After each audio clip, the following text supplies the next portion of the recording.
আজকে নিয়ে চলে এসেছি চালের আটার রুটি রেসিপি। আর এই চালের আটার রুটি কিন্তু আমরা কম বেশি সবাই বানাতে পারি, কিন্তু অনেকেই আছে যারা নতুন, তারা কিন্তু বানাতে পারে না। তাদের কিন্তু মেজারমেন্টে গন্ডগোল হয় বা অনেক সময় দেখা যায় রুটি ফুলছে না বা শক্ত থেকে যায়। তো অনেক কিছু টিপস সহ নিয়ে চলে এসেছি। প্রথমে বোলের মধ্যে নিয়ে নেব হচ্ছে 1 কাপ চালের গুঁড়ো বা চালের আটা, আর নিয়েছি হচ্ছে হাফ কাপ মতো চালের আটা। তার সাথে আমি কিন্তু হাফ কাপ মতো আমি ময়দা মিশিয়ে নিয়েছি। টোটাল আমি 2 কাপ করে নিয়েছি। ময়দাটা দেওয়ার কারণেই কিন্তু আমাদের চালের আটার যে রুটিগুলো অনেক বেশি সফট থাকবে।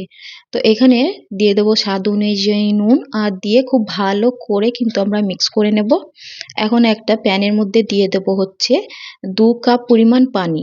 আমি কিন্তু এখানে বাজারের কেনা চালের গুঁড়ো ব্যবহার করেছি, তাই আমি 2 কাপ চালের গুঁড়োর জন্য আমি 2 কাপ পানি ব্যবহার করেছি। আপনারা যদি বাড়িতে যদি চালের গুঁড়ো করেন, যেটা বাড়িতে বানানো হয়, সেক্ষেত্রে কিন্তু 2 কাপের একটু কম পানি লাগবে।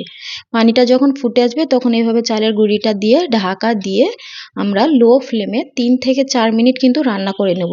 এতে করে যে স্টিমে আমাদের চালের গুঁড়িগুলো খুব ভালো করে স্টিম হয়ে যাবে, আর এই পর্যায়ে কিন্তু আমাদের মাখতে খুব সুবিধা হয়ে যাবে। এর মধ্যে কোনো গুটলি থাকবে না। যদি 3-4 মিনিট ঢাকা দিয়ে রান্না করা হয় তাহলে কিন্তু চালের আটার মধ্যে কোনো রকম গুটলি থাকে না, খুব ভালো করে এটা মিক্স হয়ে যায়। তো এটাকে খুব ভালো করে মিক্স করে নিচ্ছি। এখন কিন্তু গ্যাসের ফ্লেমটা আমার লোতে আছে, লোতে রেখে এই কাজটা করে নিতে হবে। দেন এটাকে খুব ভালো করে মিক্স করে আমি কিন্তু এখন ঢাকা দিয়ে 5 থেকে 10 মিনিট রেখে দেবো, যেহেতু এটা এখন প্রচণ্ড গরম।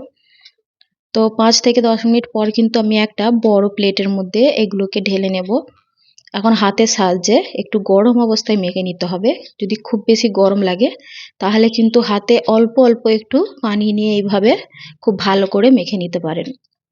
এতে কিন্তু পানি দিয়ে মাখা যাবে না। হাতটা যদি খুব বেশি তাপ লাগে তাহলে কিন্তু একটু পানি ব্যবহার করতে পারেন। এবারে খুব ভালো করে কিন্তু আমাদের মেখে নিতে হবে। 10 থেকে 15 মিনিট খুব ভালো করে মেখে নিতে হবে। চালের আটার ক্ষেত্রে, রুটি ক্ষেত্রে হচ্ছে আমাদের মাখাটাই হচ্ছে সবথেকে গুরুত্বপূর্ণ একটা কাজ। এখানে কিন্তু যত ভালো করে মাখবেন তত বেশি রুটিগুলো ফুলকো হবে।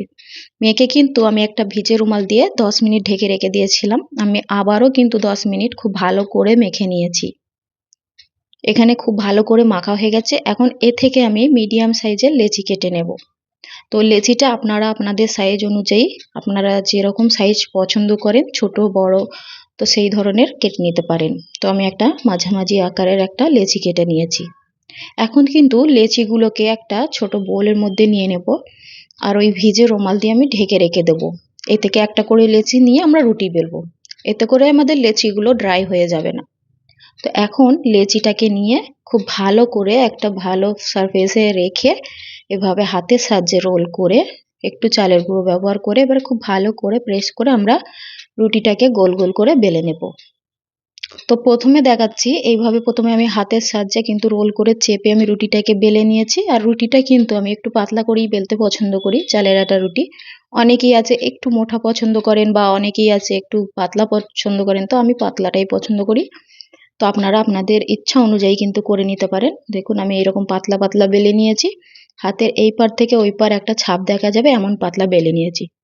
এখানে আরো একটা ট্রিক্স দেখাচ্ছি। এই যে একটা লেচি নিয়ে এইভাবে যদি হাতের সাহায্যে প্রেস করে আবার ফোল্ড করে এইভাবে 5 থেকে 6 বার করে নেন, তাহলে কিন্তু গ্যারান্টি দিচ্ছি এইভাবে এই প্রসেসে করলে রুটিটা কোনো মতেই ধারগুলো যে হয় ফেটে যাবে না। এটা আমার গ্যারান্টি। এটা অবশ্যই বাড়িতে করে দেখবেন হাতের সাহায্যে প্রেস অ্যান্ড ফোল্ড করে, তাহলে কিন্তু রুটিগুলো একটু ফেটে যাবে না। আমি বেলে দেখাচ্ছি আপনাদেরকে। তো হাতের সাহায্যে আমি এইভাবে একটু চাড়িয়ে নিচ্ছি। এটা কিন্তু অপশনাল, এটা চাড়ানোর কোনো দরকার নেই। জাস্ট ওইভাবে হাতের সাহায্যে প্রেস অ্যান্ড ফোল্ড করেই বেলে নিলেই রুটিগুলো কিন্তু খুব সুন্দর হয়ে যাবে, ফাটবে না তাহলে। দেখুন আমার রুটিটা কত সুন্দর হয়েছে, ধারগুলো একটুও ফেটে যায়নি। এখন একটা ননস্টিক প্যান গরম করে নেব। খুব ভালো করে কিন্তু গরম করে নিতে হবে। দেন রুটিটাকে দিয়ে 30 সেকেন্ড পর্যন্ত আমরা একটা সাইড সেঁকে নেব। তারপরে এভাবে উল্টে খুন্তির সাহায্যে হালকা হালকা প্রেস করে নেব। তাহলেই কিন্তু চালের আটার রুটিগুলো খুব সুন্দরভাবে ফুলে যাবে। দেখুন পুরো একদম ফুটবলের মতো ফুলে যাবে। আমি আবারও আরেকটা রুটি দেখাচ্ছি। এখানে কিন্তু গ্যাসের ফ্লেমটা কিন্তু লোতে রেখে করা যাবে না। চালের আটা রুটি ক্ষেত্রে মিডিয়াম টু হাই রাখতে হবে, আর 30 সেকেন্ড পর্যন্ত রেখে তাহলে কিন্তু আমাদের রুটিগুলো করা যাবে। আর রুটিগুলো দেখুন কতটাই সফট হয়েছে। এগুলো কিন্তু অনেকক্ষণ বেশি সফট থাকে। আর আজকের আমার এই রেসিপিটা ভালো লেগে থাকলে প্লিজ আমার চ্যানেলটিকে সাবস্ক্রাইব করবেন।